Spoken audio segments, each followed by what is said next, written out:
Saya itu pernah diganjar kolik, Cak. Kulit perut, kata dokternya, sakitnya minta ampun. Jadi di IGD Rumah Sakit Sarjito itu tidur terlentang ora kuat, jenggelek ora kuat, dodok di tempat tidur ora kuat, terlentang lagi mengkur. Pokoknya tidak ada posisi yang saya bisa tahan. Saya pikir saya sudah mau dibundut gitu. Tak goleki kok ora ana malaikat sing ketok.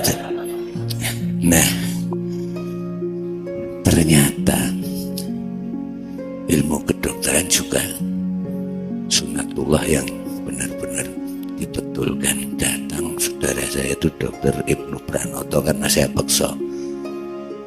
Saya pikir tadinya saya serangan jantung, jebul kok iso omongan barangnya. Saya panggil Dokter Ibnu, 10 menit kemudian datang. Baru dia masukkan, kalau nggak salah waktu itu yang dia masukkan ke infus itu Novalgin. Masih ada Novalgin waktu, belum sampai habis sudah sembuh.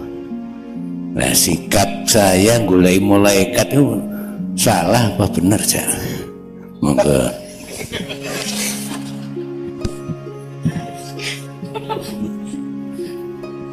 Ya, setiap saat kita itu kan antri nih, orang ngerti urutannya kan gitu kan. Tapi kan semua antri tuh Pak. Yeah. Ini orang ngerti urutannya. Betul. Dan mati sama sakit tidak ada hubungannya. Saya sampai takut merengut loh waktu itu. Gue kayak mulai kate metu aku merengut. Dukani Gusti Allah. Hati saya sudah kepada Allah, tapi tak golek orang utusane sing metu ini. Ya, saya tidak bisa menjawab secara empiris karena saya belum pernah mengalami itu. Ya.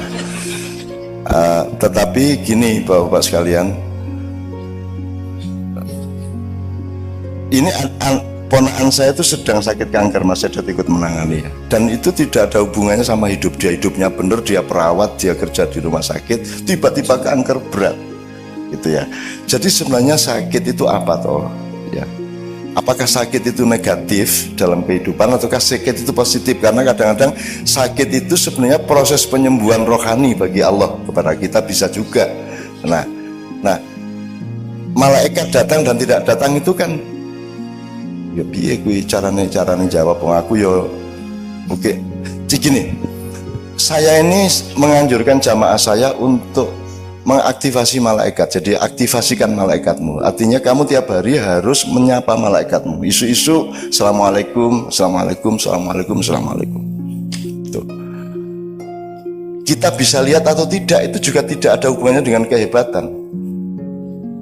Hantu tidak ada yang berani sama kita meskipun kita tidak pernah bisa melihat dia. Saya ini harus ngusir hantu di banyak negara. Di Italia, di rumahnya Mussolini saya pernah ngusir hantu. Karena mereka nganggapnya saya tuh ngerti. Aku kira ngerti. Ngerti neng ya karena dipaksa ya. Malam terakhir ya saya lakoni sama anak Kiai Kanjeng, tak parani kuwi kabeh, dan aku nganggo cara universal. Kowe hantu Italia wani-wani karo hantu Jawa ngono, aku rasa macam-macam kowe. Tak parani, tak sentak-sentak. Dan teman-teman pingsan-pingsan karena saya tuh ditawur sama makhluk-makhluk macam-macam di sana. Tapi saya tidak merasa, aku tidak bisa ndelok saya. Pokoknya aku teko tak paling gue rasa macam-macam ya. Iki konco-koncoku kabeh ning kene. Engko nek kowe macam-macam aku rene meneh ya. Rasa macam ayo. Wani, ayo. Wani ngetokno aku tak tonyo tenan gitu. Jadi tidak pernah ada hantu berani menampakkan diri ke saya. Jin, rawani. Kalau ada orang kesurupan sebut nama saya. Loh, ini serius sih. Gue tak akan cak nun loh, terus ngene gitu ya. Nanti ya wes terus rumah saya. Silahkan praktekkan. Bukan apa-apa, saya itu sayang sama mereka, dan mereka kalau pengajian mereka datang ke saya. Di pengajian saya itu jin banyak sekali datang. Saya mau ke Gunung Lawu, mau ke Gunung Ceto, mau ke saya ke Gunung Kawi, saya semua sudah masukin semuanya. Semua perpustakaan digital spiritual saya sudah masukin semua. Dan mereka itu sayang sama saya. Jadi ono wong ning jalan wates kono wong kesurupan bola bali.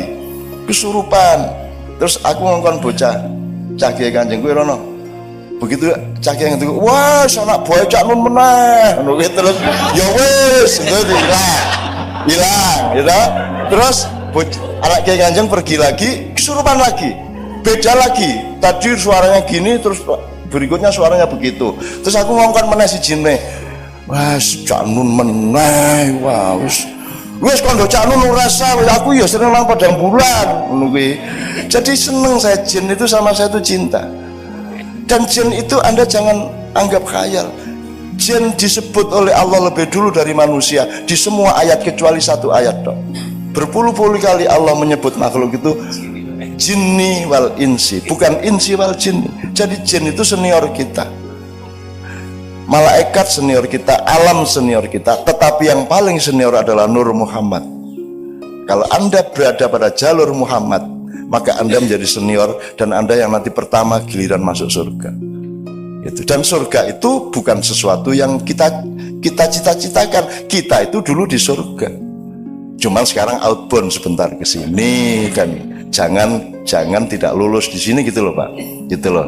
Nah saya kira kita masih lama Pak bertugas outbound ini Pak, insya Allah gitu ya. Monggo berikutnya beliau mungkin Pak Jibri, monggo. Terima kasih Cak Nun. Ini Cak Nun, jadi saat bulan puasa itu hampir semua orang yang menjalankan puasa 10 hari terakhir berharap-harap mendapat sesuatu sampai dia tidak pulang ke rumah istilahnya. Itu tahunya dapat itu bagaimana Cak Nun?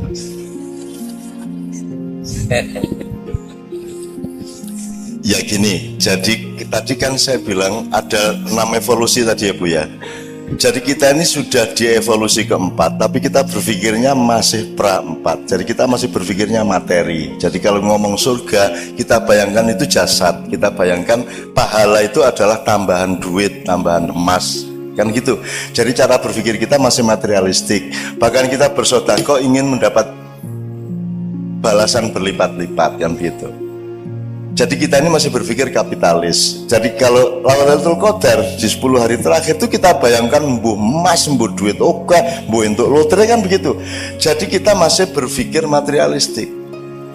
Dan itu ya enggak apa-apa, tetapi menurut saya itu rugi. Kalau Lailatul Qadar itu gini, soal cara berpikir, dia disebut Lailatul Qadar itu ya tanazzalul malaikati warruhu fiha bi'idzni rabbihim min kulli amrin salamun hiya hatta matla'il fajr. Dia disebut Lailatul Qadar itu karena malam itu Al-Qur'an diturunkan. Kan begitu. Lah kurang apa Lailatul Qadar? Kapan tidak Lailatul Qadar dalam hidup ini? Kamu lihat dirimu. Coba. Kamu lihat sih. Saya bilang tanya sama Pak Edot, hidup itu jatah usia apa jatah jumlah detak jantung? Jadi olahraga lari pagi, olahraga jantung itu jangan-jangan mempercepat loh. Karena urusannya itu jatah detak kok. Jumlah detak jantungnya berapa, jangan-jangan kan gitu. Dan saya ini lagi misalnya dek itu berapa kali, setiap orang ditulis di Lauhul Mahfud, kamu sekian kali. Nah nek kau mau olahraga, wah, jadi cepet. Makanya saya tidak pernah olahraga, dan saya tidak pernah mau cemas, saya tidak pernah mau panik. Ya, saya menghadapi apapun saya tidak berubah ritme saya. Saya tidak mau. Jadi misalnya oleh rasa sakit aja saya tidak mau ditindas. Rasa sakit itu saya taruh di situ, misalnya ini pijat refleksi katanya sakit. Wis kuwi dudulun sak nek jadi nek aku rasa wis ora krasa wis aku. Wis to, dudulun sak karepmu. Lara ning aku ora kalah karo laraku. Wis dadi modar kowe ngene-ngene bisa kok ora apa-apa ya. Lho, ora aku iki lara ning aku iso ngatasi lara. Larane ning kono jarine ya. Ngono. Lara, Pak. Tapi saya ambil jarak dari sakit, gitu ya. Ini saya melebarkan ke sini supaya kita tuh jangan kapitalistik terhadap Lailatul Qadar. Kurang apa?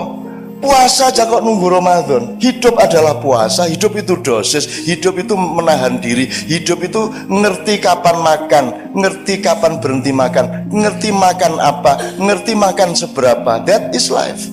Hidup itu dosis, kan gitu. Nah, Lailatul Qadar anytime Lailatul Qadar kalau saya. Wong malam qadar, arti momentum di mana ada qadar. Hidup adalah qadha dan qadar. Apa bedanya? Kan rukun iman itu. Apa bedanya qadha sama qadar? Qadha itu default, kalau qadar itu custom. Kan gitu. Jadi default kita sudah kita terima selama ini bahwa kalau nek jare wong Jawa ngunduh waing pakarti. Ya, karma atau innama alusrius Wama ya'mal mithqala dzarratin khairan yarah, kemudian sarra yarah. Itu sudah pasti, itu qadha. Nah, sekarang qadar ini dinamis. Dan qadar ini kamu jangan jadi objek, Anda subjeknya. Jadi saya itu tidak pernah, kemarin saya selama 2 hari saya nulis 40 tulisan. Saya setorkan ke anak-anak Kadipiro. Itu saya nulis itu tidak mikir. Karena saya tidak punya tugas untuk berpikir. Yang punya tugas berpikir itu pikiran saya. Soal kaya nggih. Terus aku tangi turu, tak tike ya nggih. Terus aku ngetik, iki sing dikte. Enggak pakai energi.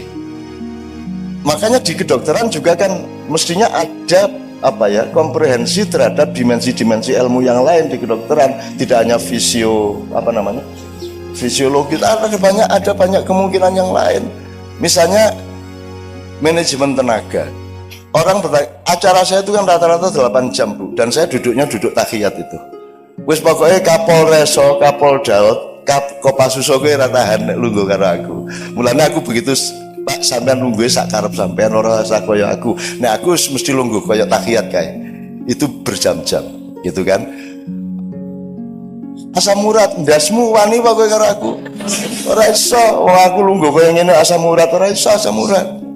Asam urat itu anggota saya, kamu kalau saya izinkan kamu boleh, kalau enggak gitu.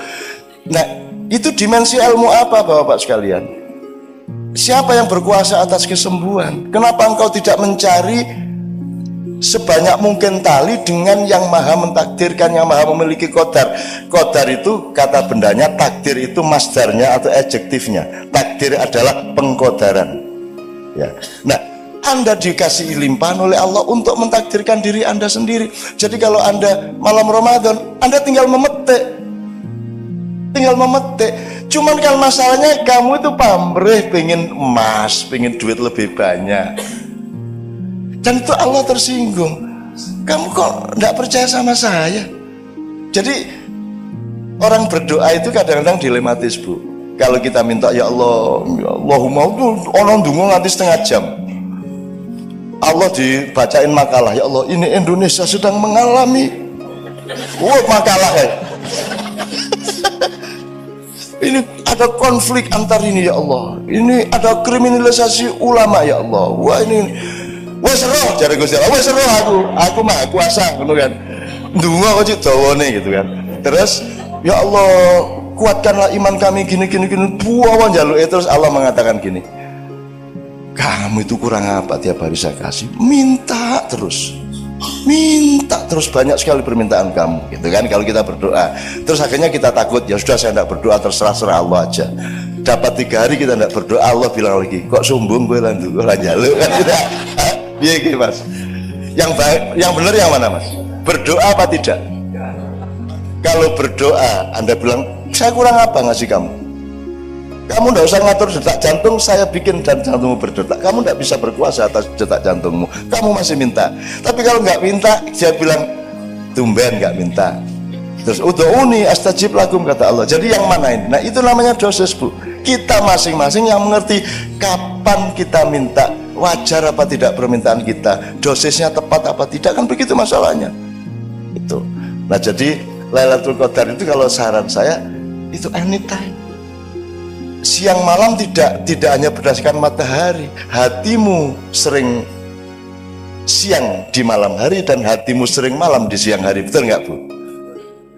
Anda menghadapi pasien itu malam apa siang Pak Dad? Malam adalah tidak tahu karena gelap, siang adalah terang benderang sehingga kita tahu. Kalau menghadapi pasien itu siang apa malam? Sok siang sok malam. Oh ganti siang karo malamnya. Orang jualan, orang narik taksi, narik ojek, gojek itu kan malam toh Pak. Dia tidak tahu dapat order berapa. Orang jual nasi laku apa itu semua malam. Maka Allah selalu mengatakan subhanalladzi asra bi abdihi lailan. Maha suci Allah yang memperjalankan hambanya di malam hari, tidak ada di siang hari. Artinya selalu di depanmu itu sesuatu yang harus kita cari terus, ijtihad terus, rendah hati terus, golek terus, bisa rumangsa terus, kan itu. Bukan rumangsa bisa gitu ya Pak ya. Terima kasih, saya ini waktunya juga sudah panjang, tapi dalam hati kita dan dalam hubungan kita sehari-hari dengan teman kerja seringkali sulit memaafkan. Ya, mumpung sekarang ada dukun yang sudah dukuni beribu-ribu orang, tolong ini didukuni. Yang pertama, doa utama kita setiap hari itu sing kudu dieling-eling apa. Yang kedua, gimana supaya kita mudah memaafkan orang lain dengan betul-betul penuh kasih sayang, itu saja. Oke. Memang secara dalam ilmu psikologi, ya bukan ilmu saya, dalam common sense psikologi kan ada 4 macam manusia. Ada orang yang sukar marah tapi mudah memaafkan. Yang kedua ada orang mudah marah, sukar memaafkan. Ada orang mudah marah, mudah memaafkan, dan ada orang sukar marah, sukar memaafkan. Tapi pokoknya ada 4 macam. Sama dengan kalau soal ilmu, ada orang yang ngerti dan ngerti bahwa dia ngerti. Yang kedua orang ngerti tapi nggak ngerti kalau dia ngerti. Ini posisinya beda. Yang pertama belajarlah kepada dia karena dia ngerti dan ngerti bahwa dia ngerti. Yang kedua orang yang ngerti tapi tidak ngerti bahwa dia ngerti, bangunkan dia karena dia tertidur. Yang ketiga orang yang nggak ngerti tapi ngerti bahwa dia nggak ngerti, ya temanilah dia untuk berubah menjadi mengerti. Yang keempat ini yang mayoritas, orang yang tidak ngerti dan tidak ngerti bahwa dia tidak ngerti. Iki opsinya 3, jadi punya 1 tinggalan, nomor loro kaploken. Enggak, itu, ya itu monggo lah. Nah, kembali ke soal memaafkan tadi. Kesalahan dunia dakwah selama ini adalah menyuruh orang berbuat baik dan menegak-negakkan kebenaran. Maksud saya gini, kebenaran itu tidak untuk engkau pamerkan, kebenaran itu untuk bekal di dalam dirimu, ya. Tapi keluarnya tadi saya kan, keluarnya itu harus akhlakul karimah, kelembutan, kasih sayang, keamanan bersama. Ada orang pincang, nggak usah kita sebut nang dicang, meskipun benar dia pincang, tapi tidak boleh kebenaran tentang pincang itu Anda omongkan. Pasien, aku duwe Mas konco zaman biyen mulai ada apa kuwi jenenge usus buntu gitu. Dalam awal-awal kita kenal usus buntu ono koncoku wah swara kae wis nganti dijujuk-jujuk loro kan terus kita setengah mati melindungi dia. Waktu itu kita belum terbiasa ke dokter untuk mengatasi usus buntu, wong urung pati kenal apa kuwi lho. Pokoke loro ora karuan kae. Terus ono siji wong Aceh teko, koncoku juga teko.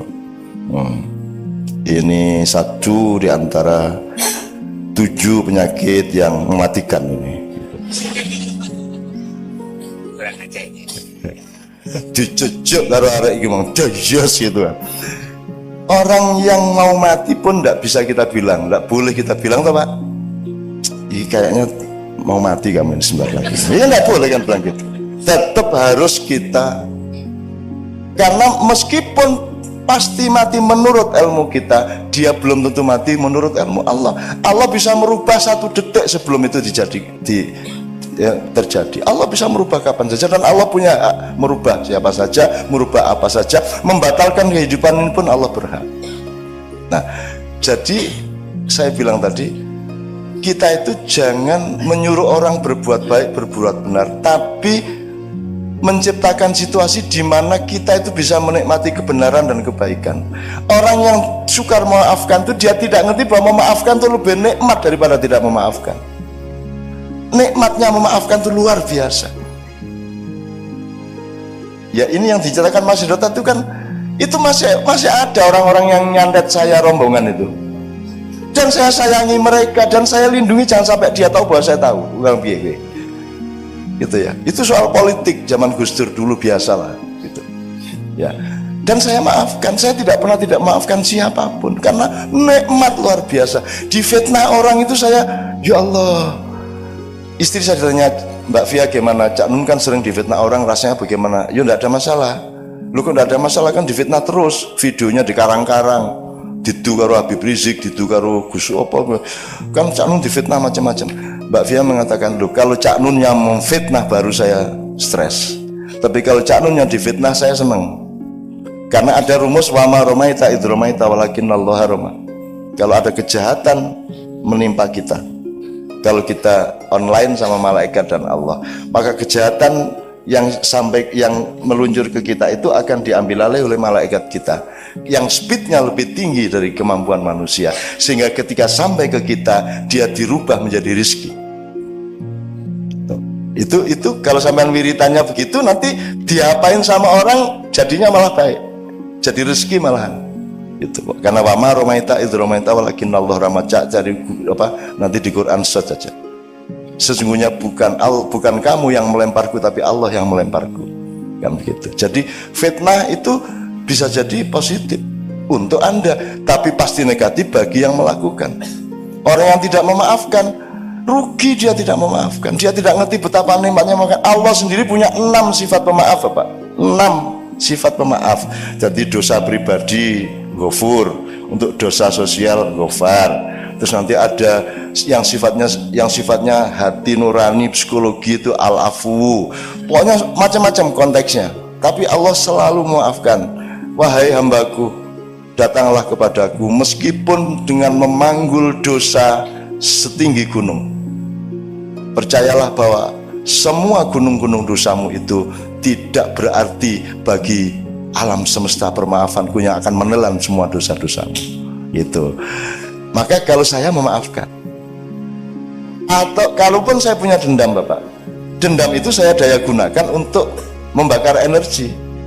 Tapi keluarnya tidak boleh menjadi tindakan kepada orang yang dendami. Dendam itu baik asalkan dimanage sebagai energi, gitu. Saya difitnah seneng saya, sampai ingin saya bikin sayembara memfitnah saya.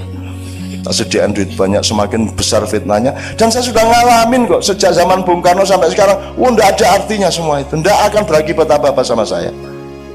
Saya tidak hidup di Indonesia, saya hidup sama Allah. Indonesia itu anak asuh saya, tak gendong tiap malam. Tadi malam Ismail Yusanto DPP PD itu sama anaknya datang. Anaknya itu begitu datang, tak peluk, tidur langsung, Mas.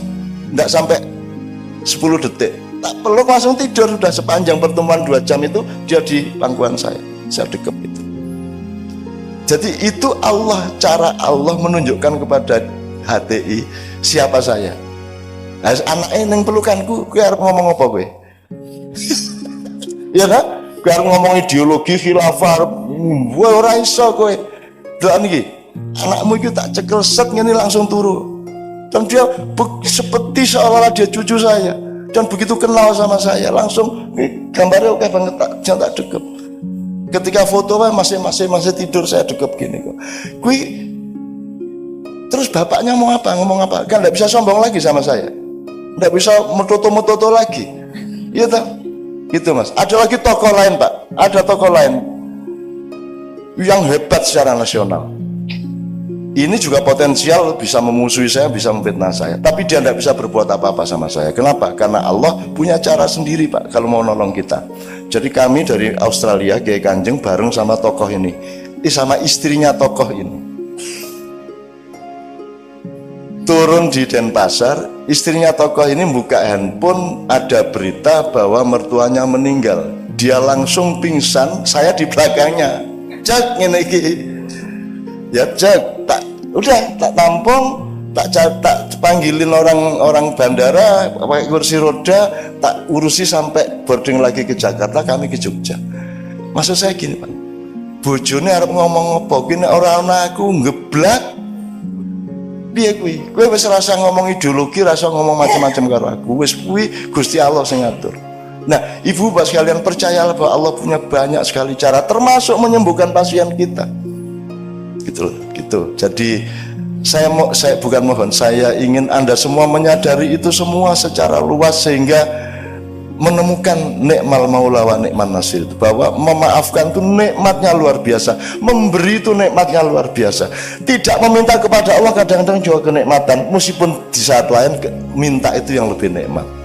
Jadi yang penting nikmatnya, bukan baiknya, bukan benernya, tapi Anda bisa menikmati semua itu. Tuh, saya tidak tepat jawaban saya menurut sampean, saya mohon maaf ya. Eksploitasi sedikit saja. Kalau saya melihat sekarang itu banyak orang galau ya. Galau artinya tidak sinkron antara tampaknya dengan apa yang ada dalam hatinya gitu. Nah, itu bagaimana itu? Padahal kalau kita lihat, kelihatannya semua arahnya mau ke wah, religius sekali. Tapi sebetulnya dari sisi perilakunya itu kok munculnya berbeda. Monggo Pak Cak. Gimana jawabnya ya? Mau pakai terminologi atau metodologi yang luas, waktunya juga tidak cukup. Tapi saya kira memang ada kelemahan pendidikan keagamaan, Bu. Jadi kita tidak, itu namanya talbis. Talbis itu dari kata iblis. Iblis itu, sampean tahu ceritanya kenapa Nabi Adam turun ke bumi, diturunkan ke bumi itu karena dia ketipu. Dia didatangi tamu berpakaian kayak malaikat Jibril, disangka Jibril, maka dia taat, disuruh mendekati pohon itu ya, padahal ternyata itu iblis. Akhirnya dia terlanjur sudah mendekati pohon itu dan sama Tuhan diusir ke bumi gitu. Jadi yang berlangsung sekarang itu kan kita itu ditipu oleh iblis yang berpakaian malaikat. Begitulah kalau pilkada, begitulah kalau politik ya Bu ya, begitulah kalau macam-macam Bu ya.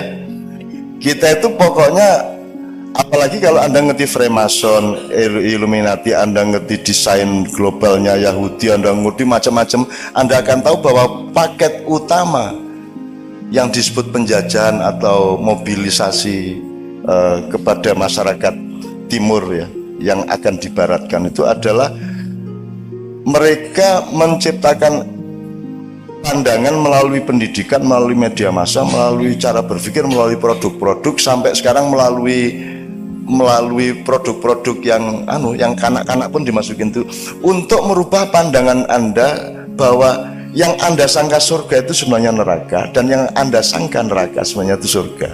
Jadi sekarang itu kita itu belum bisa mengidentifikasi secara persis sebenarnya yang neraka yang mana, yang surga yang mana, kalau kita sudah sampai kepada empirisme seperti yang Ibu bilang tadi itu. Jadi kita itu seringkali bukan karep munafik ning pancen ora mudeng. Lah piye? Ngene karo gendera nesu. Tohut. Ya kan gitu ya. Di UNY itu banyak yang enggak mau upacara hari Senin. Lu sing ini kan soal cara berpikir toh, Bu. Masa ada orang nyembah bendera? Piye to ya? Itu kan cuman lambang bahwa kita ini bangsa Indonesia, gitu loh. Yang kita hormati kesepakatan nasional ini, bukan kayaknya gue kan mengkoyo awake dhewe iki nek lunga adoh tugas kuwi lak nggawa kathoke bojo. Kan begitu. Lah untuk kangen-kangenan toh sing ora diumbah dadi ambus-ambus kae. Apakah kita ini penggemar katok? Lah bukan. Kita ini pecinta istri, pecinta suami. Lambangnya kehadiran istri atau suami pada perantauan kita adalah katok itu. Bukan katok itu yang kita sembah. Kita umroh itu bukan nyembah Ka'bah, bukan nyium Hajar Aswad. Kalau mau nyium batu ngapain jauh-jauh ke Mekah, bayar ado-ado. Golek watu ning kali oke banget, tinggal dicium.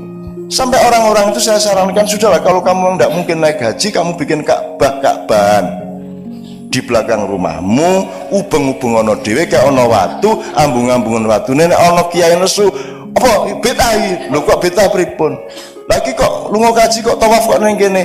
Kula mboten tawaf, kula ngincipi. Saya cuma bayang-bayangin lah, kula ten Mekah mboten sampean bayari kok. Ya saya cuma bayangkan boleh kalau cuma begitu-begitu. Jadi orang nggak ngerti syirik, nggak ngerti. Dididik syirik, lu syirik apanya? Menyan kok syirik, keris kok syirik.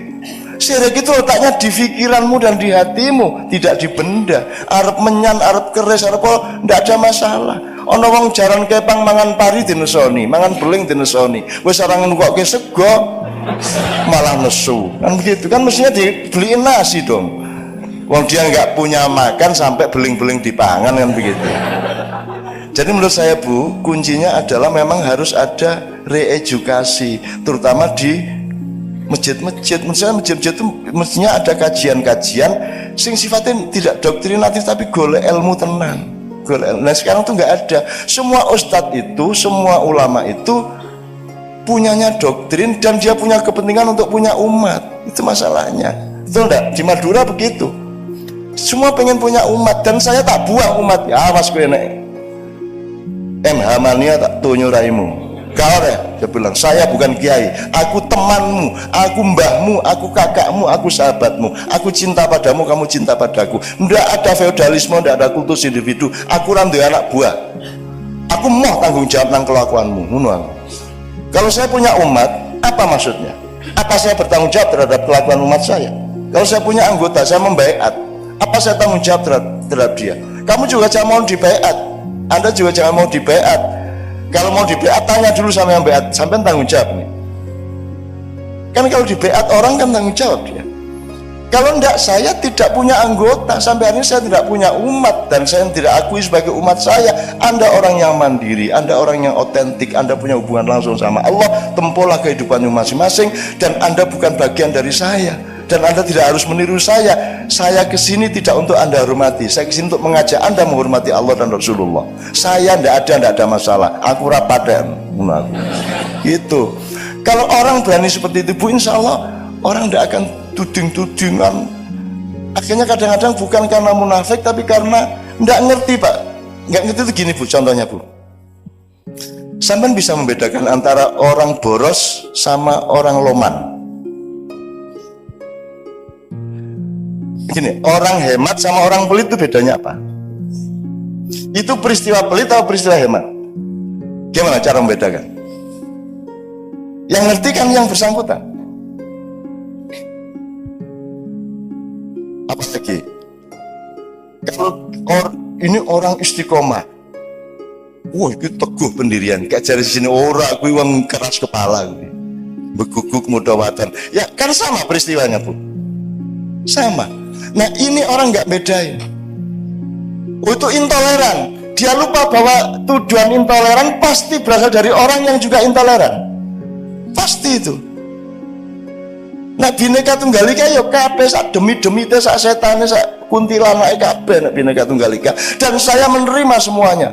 Iblis saya belain. Kok wani gue lho?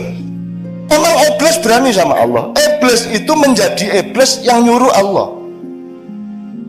Dipelajari dong. Yang nyuruh Allah. Dan iblis itu sudah kapok jadi iblis. Sekarang baru sempurna pensiun dini. Sudah usul sama Allah. Lu ngapa ke iblis? Lah kula niki ajeng pripun meleh. Kula pun nggak ada setan semonten niku, terutama di Indonesia kula supply setan-setan yang paling ampuh. Aneh saiki setan-setan niku pun putus asa kabeh kelangan penggawean. Lho kok kelangan penggawean? Lah pripun? Setan niku ngongkone paling pol korupsi 1 juta niku pun njupuk 2 miliar ya. Jadi setan tidak ada gunanya di Indonesia karena manusianya sudah lebih dari setan. Itu namanya talbis, Bu. Nah, kita harus berhati-hati. Kita harus mengerti bedanya hemat sama pelit, boros sama loman, sodakoh sama. Sekarang kalau kita berpikirnya sekuler, untuk apa naik haji? Habis-habisin duit, kan itu. Untuk apa sodakoh?